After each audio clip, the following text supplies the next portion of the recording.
I didn't know it at the time, but marching band was one of my earliest leadership classrooms. Not a textbook, not a seminar, just a field, my uniform, my clarinet, hot days in the summer in the South, and a group of people who were learning how to move together with a purpose. Welcome back to the Quiet Impact Podcast. And this is where introverted leaders and entrepreneurs can learn to amplify their presence, profit from their purpose, and lead without compromising their peace. I am your host, Stephanie Oden. Looking back, so much of what I teach about leadership and business was formed on the field in the back of Troop High School, right there on the field at Callaway Stadium under those Friday night lights. And this episode, I want to share a few of those lessons, simple and honest, and how they shaped my experience. Jump in, take what you need, leave the rest. Welcome to the Quiet Impact Podcast, where we nurture the journey of introverts who desire to achieve greater levels of influence, income, and impact. The go-to podcast for introvert achievers just like you, seeking purpose-driven growth. I am your host, Stephanie Oden.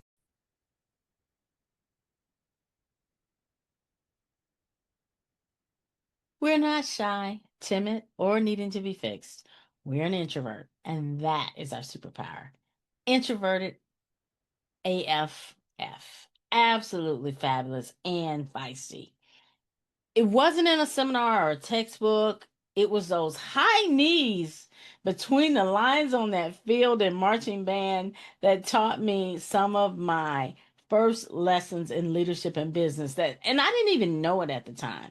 It was the field, it was the clarinet, it was the people, it was those hot days in the summer, it was those Friday night lights, it was those salt tablets so we wouldn't get dehydrated, and that reminder to not lock your knees when you're standing at attention or you would pass out. And it was that group of people who we're learning how to move together with a purpose. And I want to share more about that in this episode. First thing I want to share is moving as one. When a band steps off, you don't see 120 individuals. You see one unit, one heartbeat, one story. And that only works when we're all willing to sweat together, baby. Sweat together and move and listen and then adjust. Adjust because you want to keep equal space between the person beside you. And we're doing formations. Like I think back now to the amazing formations we used to make, and it started with one move. Here's the leadership truth. Alignment is everything. Now, you may say, well, Stephanie, don't other things matter? They do. But alignment allows us as leaders to attract the right people. And you can have talented people and still not have the impact you want to have if you're not all moving in the same direction. Now, when it comes to the business, your message, your offer, your systems, your habits, they should feel like you're in the same band. They should not be pulling against each other. When they do, there's this flow that's in your business. I'm not saying it's cha-ching, ching, ching flow, but there's a flow that happens when you know that you're offering the products that you're in alignment with and your messages all come together and they're one message. Second thing I want to share with you. You don't get to hide. Everybody plays their part. You don't get to hide. Your instrument has a job, and you are responsible for it. Not because someone is watching, but because you said yes to being there. You said yes to being in the band. You said yes to doing the work that you needed to do. Leadership truth. Ownership is quiet sometimes. It's a powerful form of leadership, though. When you take responsibility for your lane, people notice. They notice. Business truth for you. You lead your business by leading your role in it, by leading you. Your voice, your vision, your follow through, these all matter. The next one, others are depending on you. There is a moment right before the show starts on Friday night. The lights go up. They say band 10 hut. It's not about you anymore at that point. If you don't move in your step, somebody else will be out of formation. As a leader, people follow what you model, not what you say. And excellence is contagious, but so is inconsistency. Business truth for you, your community, your clients, and your collaborators, they feel your rhythm. They feel your vibe. And this also gives them the consistency, like your consistency gives them permission to trust you because you're consistent. They know how you're going to show up. Now, excellence is built in the drills.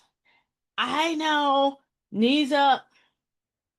I'm talking, we had the high knees. If you've ever marched in August heat, you already know. You between the yard lines again and again and again. Excellence for a leader isn't a personality trait. It's a habit. You take leader actions on a regular basis. And habits get built through repetition, not inspiration. I know it's great to be inspired. I know it's great to feel motivated, but that doesn't build a habit. It's the repetition that builds a habit. And when you think about your business, behind every effortless leader is 1,000 reps no one saw.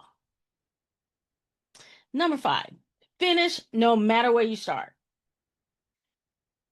We once lined up 10 yards off the 50. Now, again, as you understand the band, you center on the 50. But we lined up on Friday night off the 50. 10 yards. There was no time to fix it. We stepped off and did the show, just like it was expected for us to be where we were. Perfection is optional. Finishing is not. And when it comes to business, you will start. Timing won't be ideal. Resources will not be perfect. But that movement is what's going to create the momentum. And done is better than procrastinating. Done leads to better. Better leads to mastery. Done leads to better. Better leads to mastery. Let's think about this. Scales, warm-ups, drills. I can still do with my hands and my clarinet.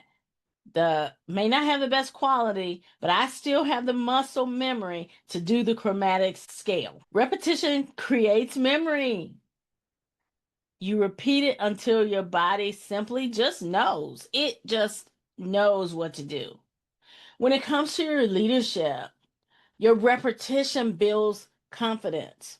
Like taking courageous action. You've heard me talk about courage before. Taking courageous action, this repetition of taking courageous action, is going to build your confidence. And you will be able to trust yourself because you've practiced being you. Every email, every post, every conversation is a rep when it comes to your business. And repetition builds recognition. And here's the good part, because I haven't talked about money. Your recognition starts to build revenue. Number 7, the lessons that I learned for business and leadership from being in the band.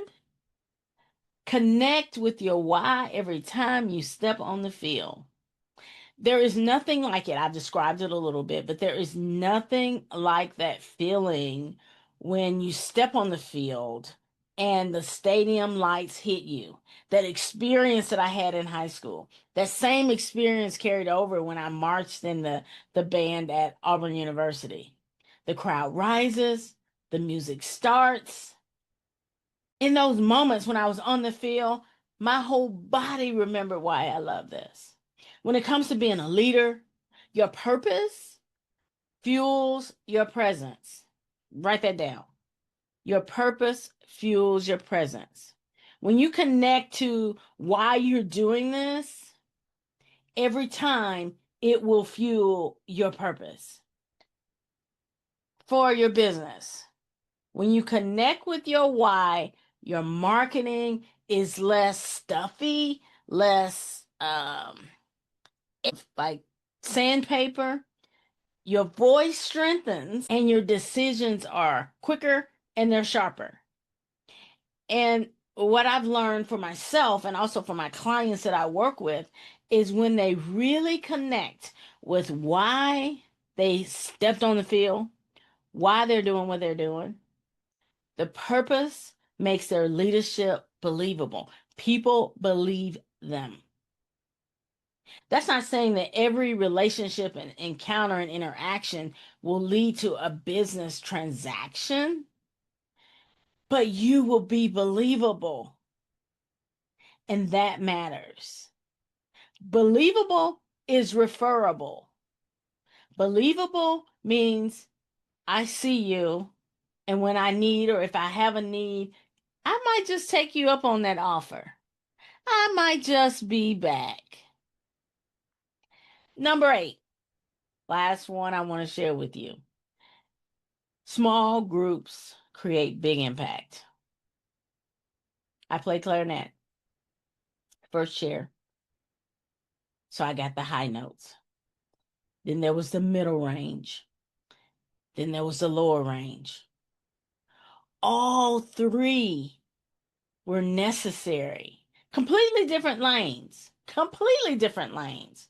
But all three were necessary. All three were essential to be able to get the sound that we wanted from a harmony standpoint. As a leader, you don't always need large crowds to create your change. You can sometimes do that with small committed groups to move the culture forward. Light wins over dark when it's consistently and repeatedly put out there. Light will win. As a business, serve your circle. Serve your circle well. Your clients, your community, your people.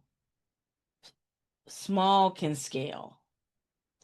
And when you have a depth of that service, it can create an expansion because that becomes a ripple, especially in a time right now when people are craving more humanity, when things are more automated. I don't know if you were in the band. I don't know if you picked up some of these lessons. I'm just sharing with you the lessons that I picked up as they pertain to me being a leader, me mentoring leaders, me mentoring business owners, my entrepreneurship journey. Marching band didn't just teach music. It taught leadership, it taught discipline, it taught presence, it taught purpose. It taught me how to show up even when it's hot, even when I'm uncomfortable, even when I'm imperfect. And if you're building a business or you're leading your team or you're stepping up into your next level, hold these, hold these. Move with alignment. Own your lane. Even if nobody else is in it, it was not a conference call when you were given that direction to be who you're called to be. Model excellence. I didn't say model perfection. I didn't say model bourgeois, throwing money at things, because you can have excellence and not have a huge financial outlay. Do the reps, finish the mission, lead from your why, and honor the contributions of those around you in those smaller groups. That band field shaped me in ways I can only appreciate now. And I hope the lessons that I share with you, they meet you exactly where you need them to meet you today. Take care. That's it for this episode of the Quiet Impact Podcast. Thank you for joining us. It's been an absolute pleasure. Let me know any insights that you had from this episode. I would love to hear your takeaways. Remember to head to my website, grab a copy of the Success Pillars for Quiet Achievers. It's a resource I created for you. And join us next week. Thank you for watching, listening, and subscribing. See you next time.